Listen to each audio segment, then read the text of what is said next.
Right on the doorstep of the Pakistani capital, Islamabad, lies an area of outstanding natural beauty. One of the country's most unusual and intriguing national parks. Margalla Hills. The forested slopes pump out clean air. The high peaks capture precious rainfall. And the dense undergrowth provides a sanctuary for a dazzling variety of wildlife.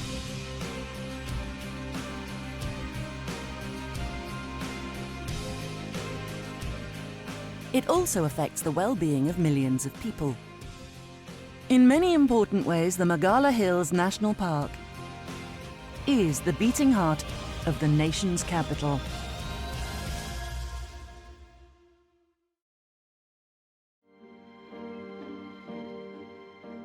The park is a beautiful place that's being squeezed from all directions.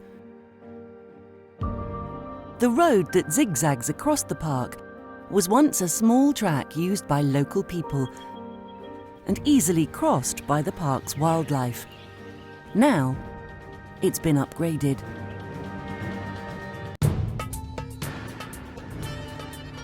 It's become an essential shortcut to and from Islamabad.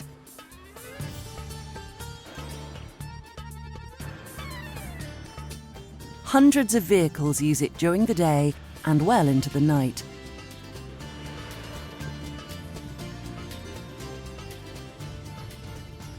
It's too fast-paced for some of the park's slower movers. Every city in Pakistan is growing fast, every village in Pakistan is growing fast, and every natural area is shrinking. Since this national park has approaches from various places, it has more pressure from all around. Land values in Islamabad are soaring.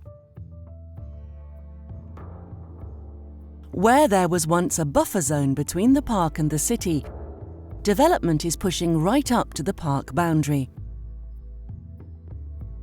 In some places, this might not seem too bad, but to the west lies evidence of how easily the land around the park can be reduced to rubble.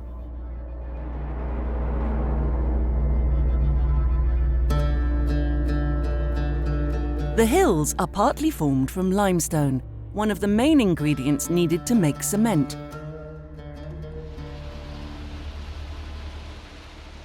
With the local construction industry booming, so has the need for cement and road chippings. Quarrying is noisy, pollutes the atmosphere, and very quickly turns an already dry environment to dust. This vast quarry lies just outside the park boundary, but until recently limestone was being extracted from within the park itself. The authority which governs the park, the CDA, has taken steps to control it. In Margalla Hills National Park, there was a very big issue of mining limestone and quarrying. We have stopped it completely. But even if quarrying only takes place around the park, degraded land and general development turns the park into an island. Pylons, roads, and other infrastructure prevent animals moving freely in and out of the park. Its value as a wildlife corridor has been compromised.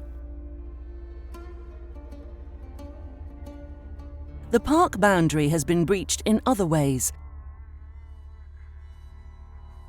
A large restaurant-hotel complex has been built on one of Margalla's most scenic passes. There are lots of pressures here. Many influential people want to construct hotels, homes, and farmhouses, but we have controlled it very strictly.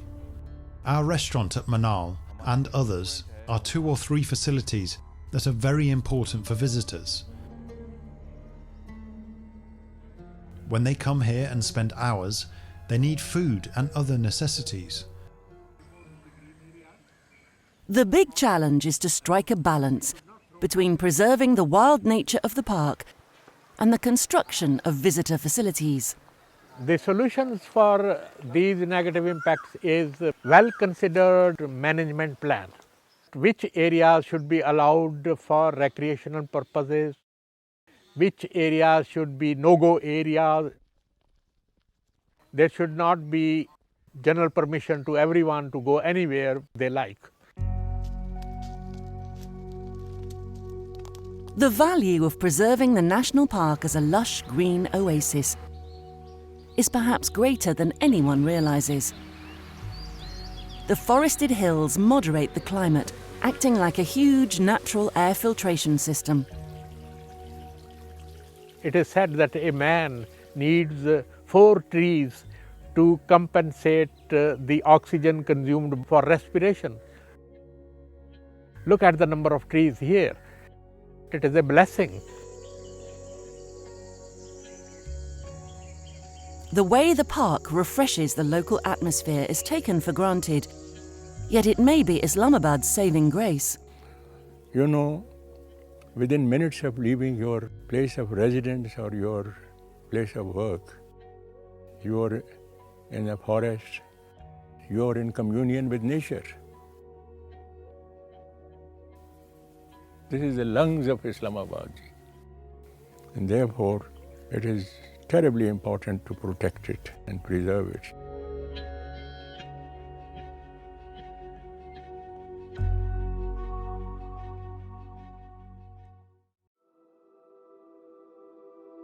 Margalla is unique. A huge tract of pristine land lying in one of the most commercially pressurized areas in Pakistan. But the park is arguably its most precious asset. Forests like those of the Margalla Hills are the very lungs of our planet. We need to act now to preserve and protect this natural wonderland for the well-being of our future generations.